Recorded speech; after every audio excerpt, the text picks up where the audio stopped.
To access your FNB virtual card number, you must first download the official FNB mobile banking application from your device's app store.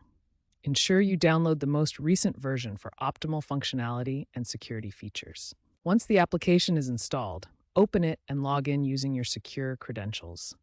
You can use your username and password combination or utilize biometric authentication such as fingerprint or face recognition for enhanced security.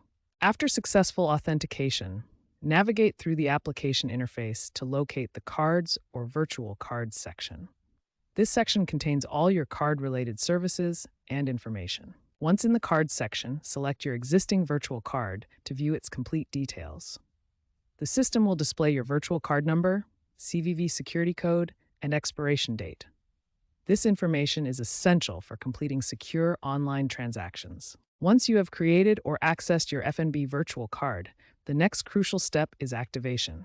This process ensures your card is ready for secure transactions. Activation requires identity verification through either a one-time password sent to your registered mobile number or biometric confirmation using your fingerprint or face recognition. After successful activation, your virtual card details become available for immediate use in online transactions.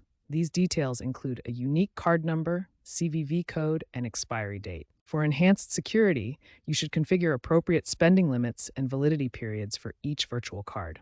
These controls help protect against unauthorized usage and provide better financial management. Regular transaction monitoring through the FNB mobile app is essential for maintaining account security. The app provides real-time notifications and detailed transaction history for immediate identification of any suspicious activity. FNB virtual cards seamlessly integrate with major digital wallets and payment platforms, providing a comprehensive and secure payment ecosystem for all your online transactions.